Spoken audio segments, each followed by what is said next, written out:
Bonjour à tous, je suis très heureuse et honorée d'être là ici avec vous tous et je vous remercie d'avoir été nombreux à suivre cette pièce de théâtre qui me tient vraiment à cœur parce que cette idée, ça fait maintenant 4 ans et l'écho que les Scénettes ont fait aux partenaires de parcours, ça me prouve que la recherche elle a été assez exhaustive et j'espère que ça vous a bien plu. Merci pour votre confiance d'avoir pris en compte ma publicité. Voilà, alors aujourd'hui, on a croisé les regards entre nous, entre professionnels de santé, et la phrase qui débute mon très bref diapo, c'est alors mieux communiquer ensemble pour mieux coordonner le parcours de soins. Et cette phrase, elle a guidé depuis 4 ans toutes mes recherches, ma pédagogie aussi. J'interviens également aussi dans le département des orthophonistes et c'est vrai, ça crée des liens et on comprend mieux ce qui fait l'autre dans son métier. Et bien sûr aussi, ça a beaucoup guidé mes soins. Alors j'ai tous mes patients avec la maladie de Parkinson, ils sont au fait de toutes ces recommandations et ont inspiré alors tous ces travaux. Alors, on a parlé beaucoup de communication partout. On a entendu tous les intervenants l'aborder. Et d'abord, qu'est-ce que c'est la communication ? Je ne sais pas si je prononce bien en latin, mais communicar, ça veut dire partager, mettre en commun. Et pour tous mes travaux en cours et précédentes, j'ai retenu pour moi la définition qui a donné Abraham Moll. C'est bien un Français, même si j'aurais dit Moll avant. Alors c'est un Français qui a marqué la communication en science à part entière. Et il s'agit selon lui d'une interaction sociale qui est basée sur la circulation et la mise en commun d'informations via des interactions lointaines, par téléphone ou visio, comme on a tous maintenant pris l'habitude, ou proches, comme ici aujourd'hui, ce qui me fait beaucoup plaisir, réunion en présentiel. Et je commence par cette définition pour proposer des ouvertures vers comment concrètement faire, vraiment travailler, mieux communiquer tous ensemble. Parce que ça a l'air assez simple de dire, nous, en tant que professionnels de santé, on doit interagir ensemble pour faire circuler des messages concernant les personnes qui nous sollicitent dans leur parcours de soins. Madame Fusati, elle a parlé de ce parcours qui est considéré comme complexe, parce que selon la définition de l'HAS, un parcours de soins est défini complexe s'il y a beaucoup d'intervenants. Alors je pense que la diapo, elle parle pour elle-même, je ne vais pas vous tous les citer, mais ici on voit bien aussi qu'il y a des ramifications en dehors du professionnel, parce que chacun a, vous savez tous, la Sécu, toutes les différentes instances académiques ou nos référents, nos départements, voilà, vous voyez bien que ça va au-delà du cercle proche du patient. Et Madame Fusati l'a dit, le patient au centre et nous, on se tient tous à disposition à ces services au moment donné parce qu'on est tous à un moment ou à un autre utiles pour la personne dans différentes manières. Et j'ai mis ici volontairement quand même aussi la communication, symbole de communication, parce qu'il faut déjà se coordonner là pour travailler ensemble. Alors, qui sommes-nous et combien ? Vous avez vu, alors on est très nombreux. Et comment s'attaquer à coordonner tout ça pour communiquer ensemble. Et là, je vous propose une simple analogie avec le principe de l'orchestre symphonique. On serait tous alors des musiciens et censés de connaître et maîtriser nos propres instruments d'abord, et c'est pour ça que je remercie aussi encore la collègue orthophoniste d'avoir commencé par l'étude. Voilà, comment ça se fait, comment on devient orthophoniste pour comprendre d'où on vient, ce qu'on fait, où on va et dans quelle mesure on est au service de nos patients. Alors, il faut connaître alors notre propre instrument, les musiciens et partenaires des autres instruments. Et justement, il faut devenir une équipe et travailler ensemble en harmonie. Il faut savoir le morceau à jouer, comment, où et quand, et les codes du jouer ensemble. Voilà, et on va en discuter après. Voilà, il faut un chef d'orchestre qui coordonne et garde la vue d'ensemble pour que ça ne sonne pas faux. Voilà.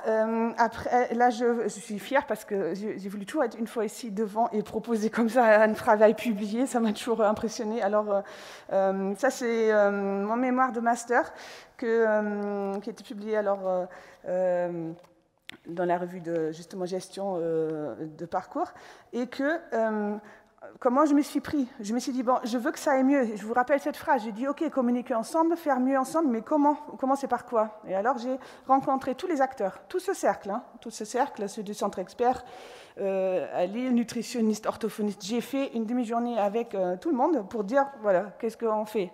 Notamment l'écriture, c'est aussi l'ergothérapeute et l'orthophoniste qui sont dans ce champ. Alors, plein de découvertes, et j'ai rencontré, bien sûr, des personnes atteintes de la maladie, et j'ai croisé le regard, et l'article, en fait, c'est ça, le regard croisé de tous. Et qu'est-ce qui en sort en simple?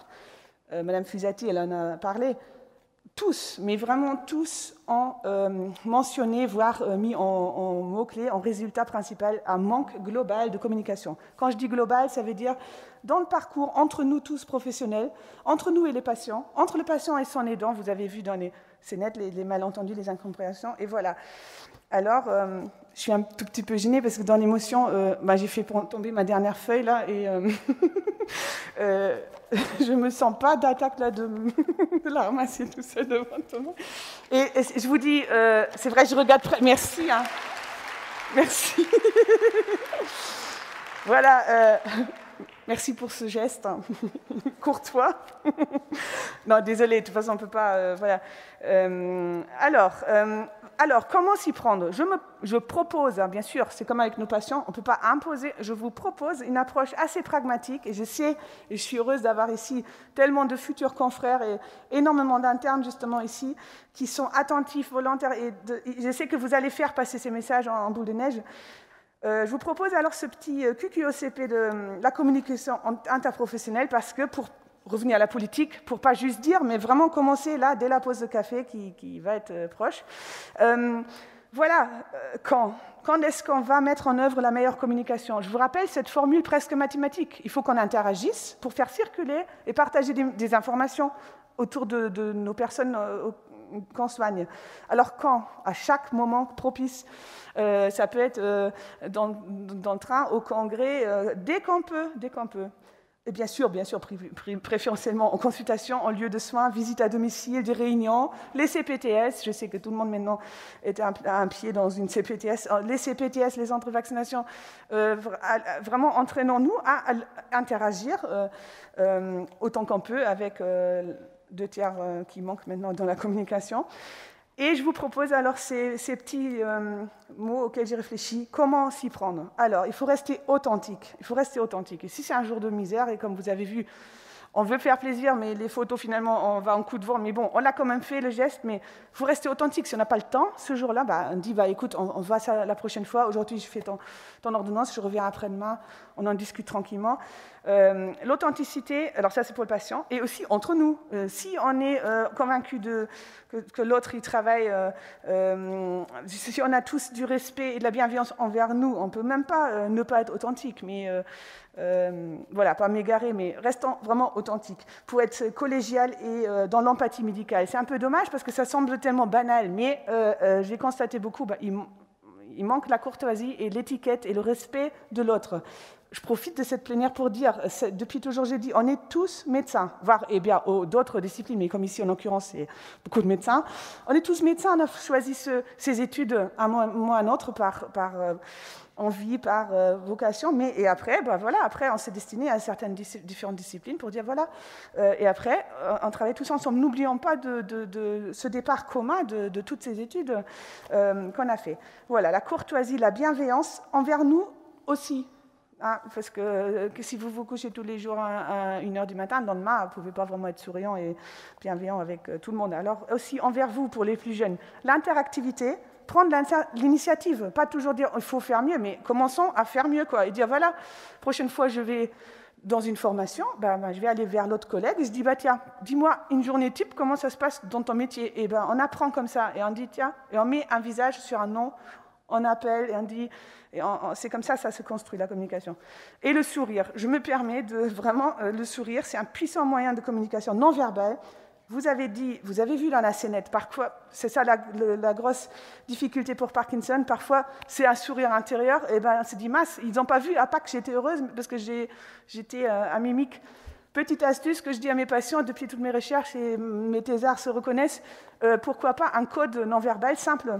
Un jour qui va, ils mettent un t-shirt jaune ou je sais pas, ou une petite broche, je suis très sérieuse, hein, et comme ça les partenaires justement ils disent ok, il se sent bien dans sa peau, il ne peut pas le montrer, j'arrête de dire est-ce que ça va, parce que c'est ça qui crée les conflits. De toute façon, c'est au-delà de Parkinson, mais voilà, trouvons des petites astuces pour réagir à ces incompréhensions. Et voilà, et le temps.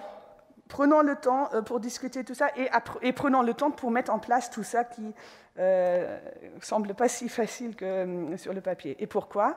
Ça a été dit, il faut décloisonner les parcours. Vous avez bien vu, on est en train, les CPTS, le travail ensemble, ça se développe, ça continue, mais il y a encore du travail. Et c'est comme ça, on va favoriser l'ergonomie et l'efficience du parcours de soins.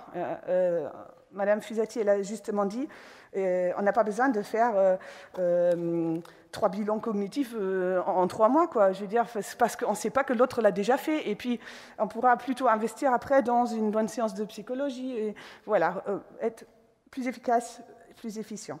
Et tout ça, bien sûr, pourquoi? Parce que c'est pour eux qu'on le fait, pour préserver la qualité de vie des personnes. Alors PCP, c'est l'acronyme officiel de l'HAS pour désigner une personne ayant la maladie de Parkinson, persona comme Parkinson, et que voilà, et pensons à leurs proches, parce que vous avez vu dans les scénettes l'épuisement, le syndrome de l'épuisement de l'aidant. Il faut anticiper, on peut très bien anticiper justement par la communication. Voilà, merci beaucoup. Presque, c'est ça la dernière. J'ai eu les accords de tout le monde qui ont affiché le sourire. Commençons alors vraiment par nous rencontrer entre nous tous, et ça aujourd'hui c'est un très très beau début. La rencontre physique, selon cette formule que je déduis de la définition initialement retenue, la rencontre physique correspond à une interaction sociale proche et permet de mettre en commun des informations, et du coup, si on suit la théorie, on serait dans une réelle communication professionnelle. Et dans cet élan de notre beau congrès, je vous invite alors, attention, je ne sais pas si ça va marcher, dans les mesures du possible, de mettre en place cette communication très simplement. Merci beaucoup pour votre attention.